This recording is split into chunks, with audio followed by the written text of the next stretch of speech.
बोधगया प्रशासन नहीं चाह रहा है कि ये धंधा चले, आप लोगों का इस पर क्या कहना है? जब आंदोलन शुरू हुआ तो समाज ने विश्वास पाने के लिए ये कहा कि जिस प्रकार पिछला आंदोलन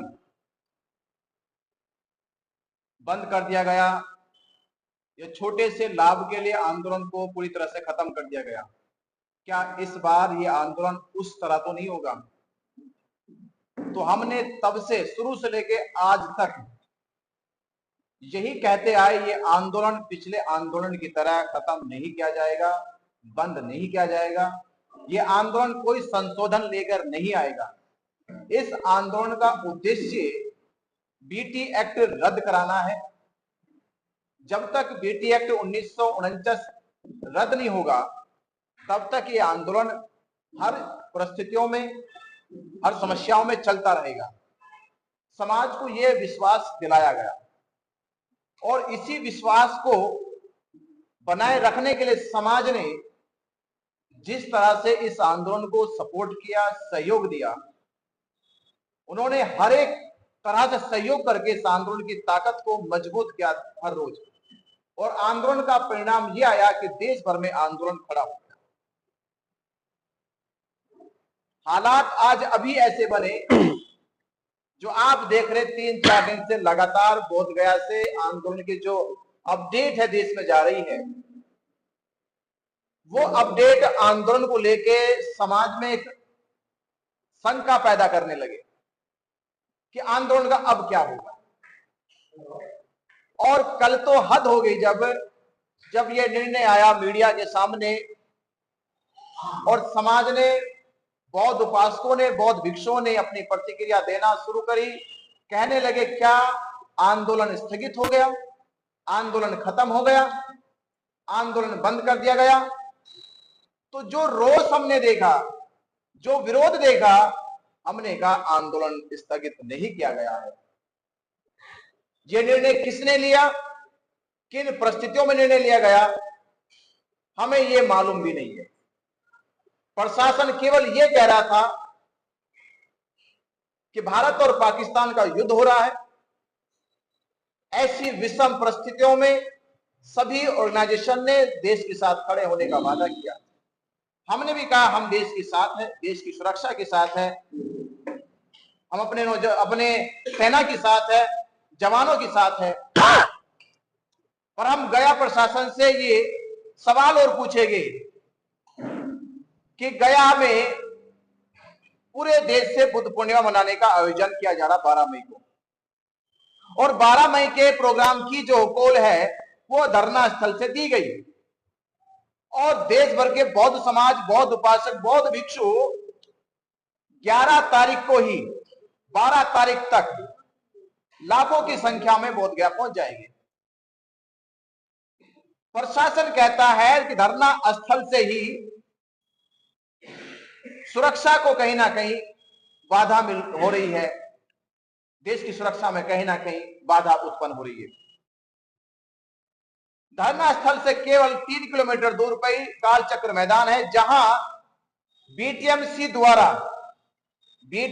द्वारा हजारों लोगों का प्रोग्राम किया जाता है। हमने प्रशासन से कहा कि क्या प्रशासन को जो हजारों लोग बीटीएमसी में प्रोग्राम करने आ रहे हैं, क्या उनसे देश की सुरक्षा को नुकसान नहीं है? जब धरना स्थल से नुकसान है तो कालचक्र मैदान में जो बीटीएमसी द्वारा प्रोग्राम किया जा रहा है उससे नुकसान नहीं है। ये प्रशासन की मिली भगत थी। प्रशासन नहीं चाहता कि जो देश भर से बौद्ध उपासक, बौद्ध भिक्षु आ रहा है बोधगया में, वो जयंती के साथ साथ धरना स्थल को समर्थन देने आ रहा है। वो जयंती मनाने के साथ साथ जो हमने कॉल दी थी कि इस बार बुद्ध पूर्णिमा मनानी है बोधगया में, तो बोधगया में बुद्ध जयंती मनानी है, बुद्ध पूर्णिमा मनानी है, उसी के साथ साथ धरना स्थल को मजबूत करना, एक ताकत मिलनी है। और ये बड़ा निर्णय होने वाला था धरना स्थल से कि पूरे देश में एक बड़ा माहौल, एक बड़ी नेतृत्व के साथ ये आंदोलन खड़ा होता दिखाई दे रहा था। प्रशासन को लगा ये लाखों लोग धरना स्थल पे हमारा वो वादा पूरा होने वाला था कि हमने प्रशासन से कहा था कि तुम्हारे रजिस्टर में हजारों लोगों की संख्या काउंट जो अभी तक हुई है वो लाखों काउंट होने वाली है। इसलिए सरकार ने, प्रशासन ने मिलकर हमारी एक जो हमारे इस आंदोलन का नेतृत्व कर रहे थे आकाश लामा जी, उनके साथ बैठक करके ये रातों रात ये धरना स्थल स्थगित करा दिया गया। और बाकायदा लामा जी ने, बनते प्रज्ञाशील ने, बनते सुनीतपाल ने और 2 लोग आदियों ने मिलकर डीएम को दे दिया लेटर कि हम ये धरना उठा रहे हैं, ये स्थगित कर रहे हैं। जबकि ना तो हमसे पूछा गया, बनते कौनशील राहुल जी जो करीब 2 महीने से अपने 200 से ज्यादा श्रावणियों को लेकर धरने पे बैठे हैं और धरना बनाया जो उजड़ा हुआ था, जहां खाने की, रहने की, टॉयलेट्स की व्यवस्था नहीं थी, वो सभी व्यवस्था दुरुस्त करी, दुरुस्त व्यवस्था हुई। ये शंका पहले दिखाई देने लगी थी कि धरना कमजोर हो रहा है, तो भंत जी ने जब कमजोरी देखी, धरना कमजोर होता है, उसे मजबूत करने के लिए हमें क्या क्या करना चाहिए, वो सारे इंतजाम किए गए। ये बात हो सकता है कि हमें अंदरूनी पता नहीं लग रही थी कि ये बात जो है बनते प्रज्ञाशील को, आकाश लामा को पच नहीं रही थी कि धरना मजबूत हो। तो 25 मार्च से ही खुशखबरी आने वाली थी दिल्ली से, वो खुशखबरी नहीं आई।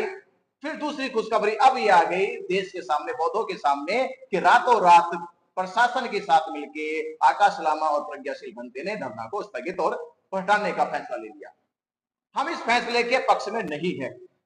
हमारा केवल ये सरकार से कहना था कि पहला तो सवाल ये था कि जब धरना उठाने की बात हो रही है, धरना स्थगित करने की बात हो रही है, ये धरना एक आदमी का नहीं है। इस धरने में देश का पूरा बौद्ध समाज, बौद्ध भिक्षु और सभी बौद्ध संगठन जुड़े हुए हैं, उनका सभी का सहयोग हर तरह से धरने को मिला।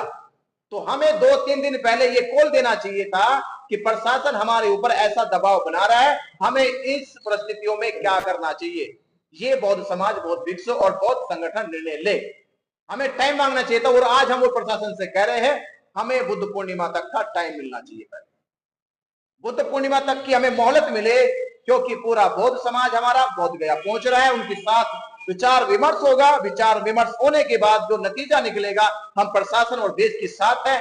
हम भी चाहते हैं कि हमारे देश की लड़ाई अलग है, हमारे देश की जो लड़ाई है वो बॉर्डर की लड़ाई से बड़ी लड़ाई नहीं है। हम बॉर्डर की लड़ाई पे देश के साथ हैं। प्रशासन से हम यही गुजारिश करेंगे कि हमारी बात को भी सुना जाए, हमारी फीलिंग को भी समझा जाए, हमारी भावनाओं को समझा जाए कि ये आंदोलन हमारी विश्वास का, हमारी आस्था का आंदोलन है। अगर हम इस आंदोलन को खत्म कर देंगे तो हमारे विश्वास का क्या होगा, हमारी आस्था का क्या होगा, और वो जो हजारों लाखों लोग इस आंदोलन में सहयोग कर रहे थे उनकी भावनाओं का क्या होगा। तो प्रशासन से यही कहेंगे, पहला सवाल ये कि इस आंदोलन को स्थगित करने से पहले इसका एक विकल्प निकाला जाता कि आंदोलन को कम करके स्थायी तौर पे कम संख्या में कैसा चलाया जाए। और दूसरा, सरकार से हमारा ये कहना है कि 12 तारीख को लाखों लोग बोध गया पहुंच रहे हैं, हम उनकी व्यवस्था कैसे करें। धरना स्थल पे आप हमें प्रोग्राम करने नहीं दे रहे, फोर्स वहां आप लगा रहे हो, तो ये हजारों लाखों लोग आएंगे, उनके खाने की, उनके रुकने की व्यवस्था कैसे होगी, ये भी सुनिश्चित करे गया प्रशासन। और तीसरा विचार हमारा ये है कि जो रातों रात किया गया, ये देश से पूछा नहीं गया, देश के लोगों से नहीं पूछा गया। और हम बोध गया में थे, बनते कौनशील राहुल बोध गया में थे, विलास खराज जी भी इस आंदोलन की लगातार देश भर में घूम घूम कर लोगों को प्रेरित कर रहे थे, इनसे नहीं पूछा गया। और तमाम लोगों से हमारी बात, दिल्ली के लोगों से हुई, महाराष्ट्र के कुछ लोगों से बात हुई, मध्य प्रदेश के लोगों से बात हुई, छत्तीसगढ़ के लोगों से बात हुई। आप सबको भी जो सुनाई दे रहा होगा, उन सबको भी पता होगा क्या स्थगित करने में आप लोगों से पूछा गया। तो जवाब आएगा नहीं पूछा गया, तो ये रातों रात आंदोलन उठाने का और स्थगित करने का फैसला क्यों लिया गया। तो हम इस फैसले के पक्ष में नहीं है। ये बात होती, सामूहिक होती सरकार के साथ बैठ के, तो शायद हम भी और आप भी इस पर सहमति बनाते। तो मीडिया बंधुओं से हम यही कहेंगे, ये आंदोलन अभी खत्म नहीं हो रहा, स्थगित नहीं हो रहा, जब तक हम ठोस बात सरकार के साथ ना करें। जी, आपको लामा जी ने पूछा नहीं, क्यों पूछा नहीं, क्या कारण है, ठोस कारण क्या है? ठोस कारण यह है कि लामा जी की जो योजना है वो 2 लोगों के बीच की योजना है। वो नहीं चाहते कि तीसरा आदमी हमारी योजना में आए। तो हमने कहा कि ये आपकी योजना हो सकती है 2 लोगों के बीच में, पर हम आपकी योजना में नहीं, हम आंदोलन की योजना में हैं। और आंदोलन जो है वो महाबोधि महाविहार का है। इस आंदोलन का सबका सहभागी है, पूरे देश के साथ हमें, और देश के आंदोलन को हम इस तरह से दो लोगों के बीच में बिकने नहीं देंगे। ये आपके पास में जो धम्मदान आया है वो आपने लामा जी तक के पहुंचाया नहीं, बहुत सारा लाखों रुपए धम्मदान आया है, ऐसा उनका कहना है। देखिए, लामा जी को पास 2.5 करोड़ रुपए पहुंचा है। तो लामा उसका बताइए थोड़ा कि धम्मदान आपने कहा। लामा जी के पास 2.5 करोड़ रुपए आया। हमारे पास जो दान आया, उस दान की व्यवस्था हमने 12 तारीख के प्रोग्राम के लिए तैयारी कर रखी है। जो लोग 12 तारीख को बोध गया पहुंच रहे, हम उनके लिए खाने के रुकने की व्यवस्था में जुटे पड़े आज भी। और मीडिया बंधुओं ने देखा कि हमने किस तरह से तैयारी को आरंभ कर दिया था अपने धरना स्थल पर। हमने टेंट पेंडॉल लगाने की शुरुआत कर दी थी। सामान गिर चुका था कि वो जिम्मेदारी हम ले गए। हमारी कॉल पर देश के बौद्ध समाज आ रहे हैं, बौद्ध समाजों की रुकने, ठहरने की, खाने की व्यवस्था करनी है। पर हमें क्या पता था कि रातों रात फैसला कुछ और करके आ गए, और उन्होंने फिर प्रशासन से मिलकर हमारे पेंडोल को, हमारे सामान को, हमारे जितना भी टेंट का सामान होता है, खाने का जो सामान होता है, वो वहां से उठवा दिया गया। पर हम ये नहीं करे कि वहां से उठ गया तो व्यवस्था नहीं करेंगे, हम फिर भी व्यवस्था देंगे। हम आने वाले सभी अपने धम्म उपासकों को खाने की व्यवस्था देंगे। इससे बेचिंत रहिए। हम उनकी व्यवस्था के लिए जो धमदान आप लोगों ने हमें दिया, उस धमदान का प्रयोग, उसका उपयोग हम आप लोगों की व्यवस्था में करेंगे। पंडित जी, एक सवाल ये भी खड़ा कर रहे हैं कि बगैर विचार विमर्श किए कमेटी से या जो लोग वहाँ पर बैठे हुए हैं, हमसे बिना जाने 12 लाख लोगों का आह्वान कर दिया, जिसके बाद से गया प्रशासन या बोध गया प्रशासन ने हड़कंप मच दिया कि 12 लाख लोग आ जाएंगे तो कैसे होगा। इसलिए भी जो है आंदोलन को खत्म करने का प्रयास प्रशासन के द्वारा किया गया। ये आपके बारे में कहा जाए। मैंने तो लाखों लाख कहा है। लामा जी का वीडियो तो 2-3 बार ऐसा तो करोड़ों करोड़ों का। ये किससे विचार विमर्श हुआ? करोड़ों करोड़ों कहां से आएंगे? जब लाख लाख नहीं ऐसे तो करोड़ों करोड़ों कहां से आएंगे? अगर करोड़ों करोड़ों का आह्वान किया जा सकता तो लाखों लाखों तो छोटा सा है। ये मनोबल का आह्वान होता है। समाज हमारा, जब हम संख्या काउंट करते हैं कि भारत में करोड़ों बुद्धिस्ट है, तो लाखों क्यों नहीं आ सकते? और लाखों का अगर डर प्रशासन को है, सरकार को है, तो फिर हमारी मान क्यों नहीं लेते? अगर उनको ये डर था कि लाखों लोग आ जाएंगे, लाखों लोग एक जगह इकट्ठा हो जाएंगे, तो हमारी मांग पूरी कर दे। फिर हड़कंप की बात नहीं, ये ताकत की बात थी। प्रशासन या देश के लोगों को पता चलता कि बौद्ध कमजोर नहीं है, अल्पसंख्यक नहीं है, वो बहुसंख्यक है, हजारों के साथ लाखों भी आ सकते हैं। हमने इस मनोबल के साथ, इस ताकत के साथ ये आह्वान किया। आप ये कह रहे हैं कि आंदोलन खत्म नहीं होगा, स्थगित नहीं होगा, लेकिन अगर प्रशासन कार्रवाई करता है, टेंट उखाड़ता है, तो आप लोगों का क्या एक्शन होगा, क्या प्लान? देखिए, प्रशासन बिना ठोस बात के किए हमसे बगैर ये टेंट नहीं उखाड़ेगा। जब तक कोई बात ना हो जाए, प्रशासन से बात चल रही है, प्रशासन ने कहा भी हमें कि हम ठोस बात कर रहे हैं, जैसी बात हो जाती तभी इस पर कोई एक्शन लिया जाएगा। और हमने कहा बिना हमारी बातचीत के कोई आगे प्रशासन इस पर कार्रवाई ना करेगी। ये तो पूरा देश आ रहा है, इस पर आपको जिम्मेदार ठहराया जाएगा। हम डीएम से मिलने वाले थे, आप डीएम से मिलने वाले थे, क्या मिलने वाले? हाँ, उसकी तैयारी अब यहाँ कॉन्फ्रेंस के बाद हम प्रशासन से मिलने जाएंगे। रात एसएचओ आधार कार्ड